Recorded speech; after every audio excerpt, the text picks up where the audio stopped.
Welcome to another episode of SHI's Research Breakdown.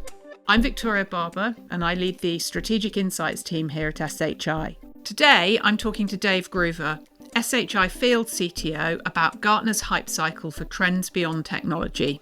Now, for those of you who don't know what a hype cycle is, it's a Gartner methodology that provides a graphic representation of the maturity, relevancy, and adoption rate of emerging and mainstream innovations based on Gartner's research. Now, this particular hype cycle is unusual because it's not looking at a particular industry or a discipline or a technology, but it's rather providing analysis and insight into the trends beyond the technology itself that impact on the wider world, but that we need to be aware of as we make our day-to-day business decisions. So, Dave, I sent you a link recently to a piece of research. What do you reckon? I enjoyed it, Victoria. You sent me that Gartner report, and I always think of Gartner as very technology focused. I want to learn what's happening with a specific technology area. And to get a report that was much broader, talking about geopolitical issues, talking about ethical issues, worldwide events, I found it really fascinating, a different approach. I didn't realize Gartner did that. Yeah, well, I didn't realize until you mentioned it that you weren't aware of that, because this is the kind of conversation I would have had with my colleagues when I was there. So what we're going to chat about today is the hype cycle for trends beyond technology. I've talked to a few people about it in some of the strategic insights calls we've had, but I really wanted to talk to you about it because it kind of chimes with some of the things we talk about when we go completely off topic in some of the chats we've had. I like the fact that it goes sort of a layer deeper. Like, these are some of the underpinnings that you're going to have to address, not just with a device or with a piece of software. How are you going to think about altering your business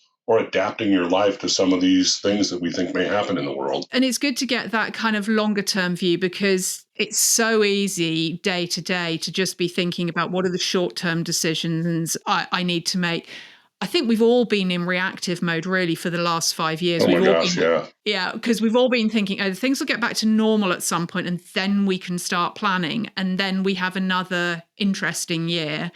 And I think we've got to realize that the world is a very different place. I mean, technology cycles are getting faster and faster. You know that. You're dealing with those every day. And that's changing everything else about society as a whole, not just work, but the way we live, the way we communicate. And it's also highlighting, I think we've talked about this before, it's highlighting the generational differences as well.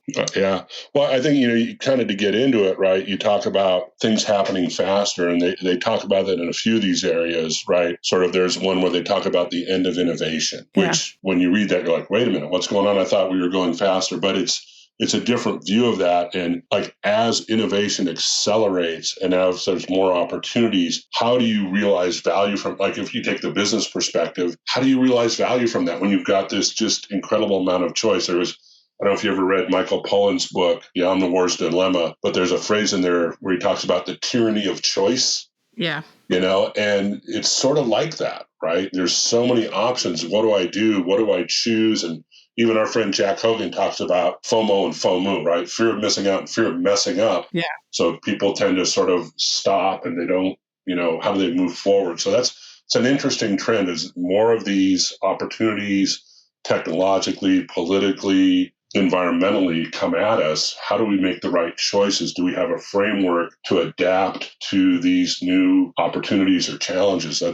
think that's going to be a big challenge for all of us going forward, business and personal. Yeah. And it's, how do you filter the information to get what you need? How do you not end up, back to that tyranny of choice, how do you end up not being in analysis paralysis? Yeah. Or even just putting your hands over your ears and trying to ignore it? And with all of the misinformation, the trust issues as well, how do I know what information I should be considering and what should I dismiss? The thing I found interesting about all of this is, though they divided up into different kind of sections and themes with things like, you know, the geopolitical stuff in one place and the impact on humanity and things. They were all interconnected. As you started thinking about one, you'd look at another. So, you know, you can look at things like the universal access to the digital world. Well, that's great. And we're seeing that with the phone in your pocket. But that also links to the changing global demographics and where the populations are, and therefore where potentially the wealth and the economic development is going to move to. Yeah, it's interesting to think how that will play out, right? Because as more people have more access, and to that point, they make the point that some countries are, you know, their population growth is declining. You've got an aging population that's going to create challenges for healthcare and all those things.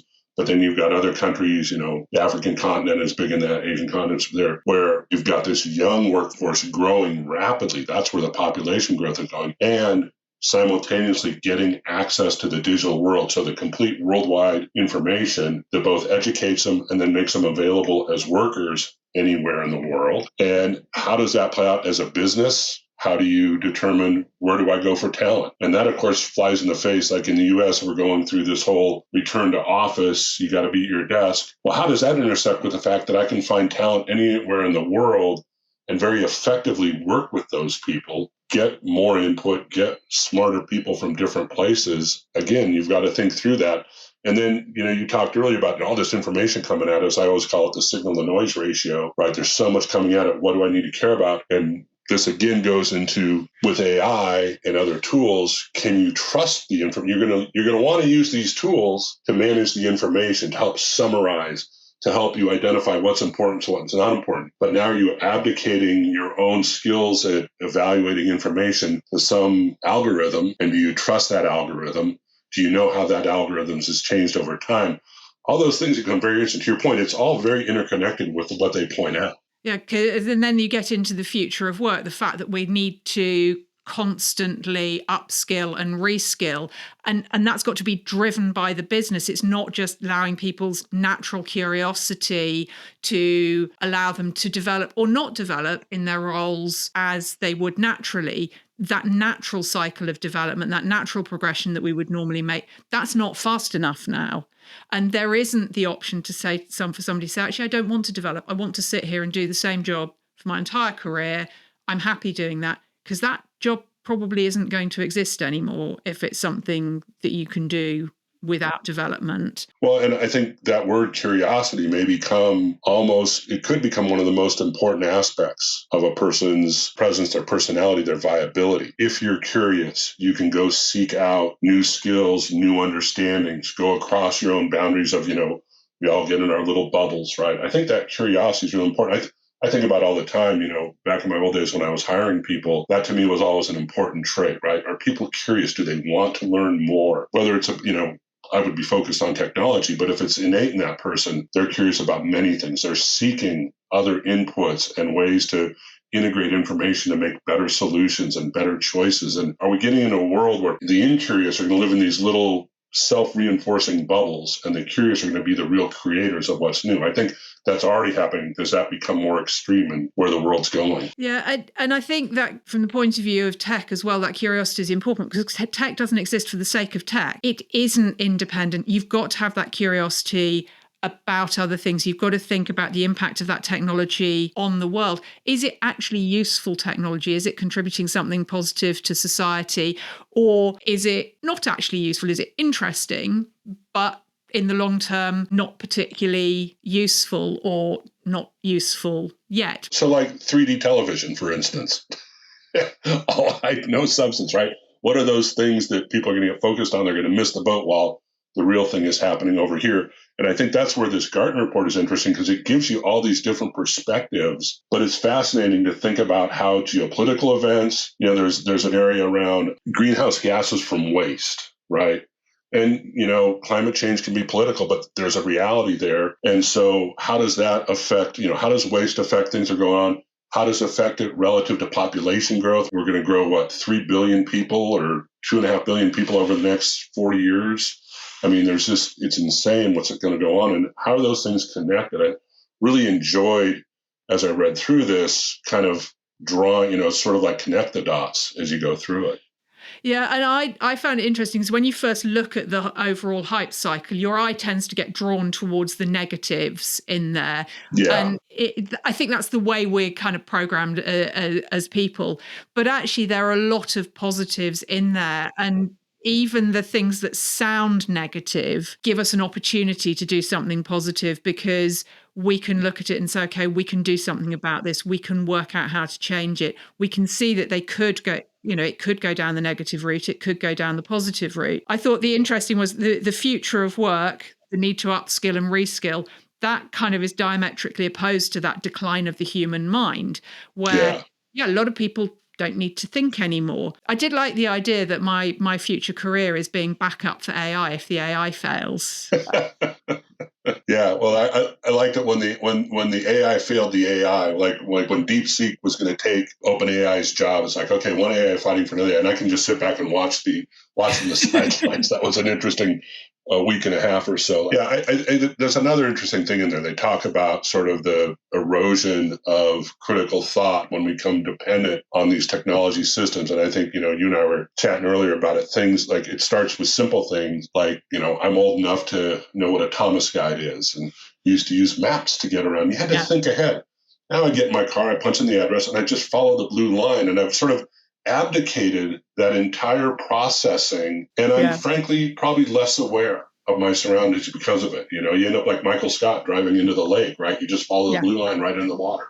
Yeah, absolutely. And if you happen to lose your signal or your device dies, you don't even know where you are. I'll just pull over to the side of the road. Exactly. But not only do you not know how to get to where you're going because you haven't planned the route, but you probably won't actually know where you are at the point at which you stop. When I first started driving, I used to have my map and then my little row of Post-it notes on the dashboard that every time I went to a junction, I'd peel one off so that I knew I'd done that. And it is very different now. It is very much on autopilot. And I make a concerted effort now, if I'm driving locally, not to do it. So if there is a diversion, I have to use my brain and remember how to get to places. And it's an interesting metaphor, too, because you got to find that balance where you leverage these tools to help you advance, back to that curiosity skilling up. But then when do you let go of the tools and just do it yourself? And I think, the driving is a good example. Like you go to a new place, and we're business travelers. We're at the hotel, we drive over to the venue, the conference room, whatever, then we drive back. And what I've tried to do is on the first day, I'll follow the blue line. On the second day, can I do it on my own? And what I find is I actually start looking out the window. Yeah. And that's a really powerful thing, right? That you're becoming more aware of your surroundings. And, I think that applies much more universally than just driving your car. And I think that's going to be a challenge we're all going to face as these knowledge tools, these AI tools become more and more powerful. How do we balance that with our own intelligence and our own critical thinking? Yeah, I mean, I certainly, I found this a really interesting way of getting me to think differently about some of the technology discussions I'm having. And I think it's an important piece of research for people to read to get that context around the decisions that they're making, not just in the short term, but in the long term. And that ties into the now versus next ethics that they talk about in this. Right? Yeah. We have got to be not just making that tactical decision about what do I do now? Do I buy an AI PC now? Because these are my options, and that's one decision we're having to make. But we should be thinking about what is our overall strategy for this and why are we making these decisions. So rather than having do I do X or Y, actually building a framework to say what are the values that are going to inform my decision making, what are the criteria that I'm going to look at so that when somebody comes back to me and says, why did you decide to go down that route? Then you're able to say, this is why. I chose this particular flavor of AI because actually it was more sustainable than the other. I chose this particular device because I know not only does it use recycled materials, but it is recyclable. I chose this because I knew it would have a longer life. Or you may have other priorities. Yep.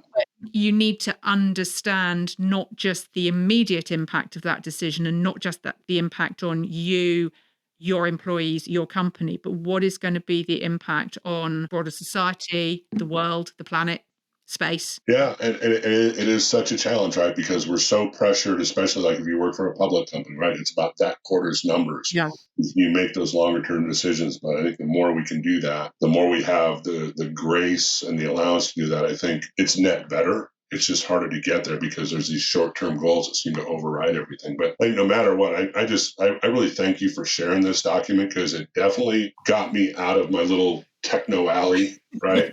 And to think broad about what are the things in the world that are shifting that I need to consider in my job, in my life, in some of the decisions I make. I'm not going to say it's life-changing, but it definitely expanded my view of things. Like I said, I didn't know Gartner did this. Please send me more of these, because it was really fascinating. Well, I'm glad you enjoyed it. And hopefully, as I find more things, maybe we can have some more conversations about them. Would welcome that anytime. Fantastic. Thanks ever so much, Dave. Always good to talk to you, Victoria. Thank you for joining us for today's Research Breakdown discussion. We hope you enjoyed it and that you'll join us again next time. Until then, for more insights into the research we're reading, sign up for our Research Roundup newsletter on SHI's LinkedIn page. SHI Media. You heard it here.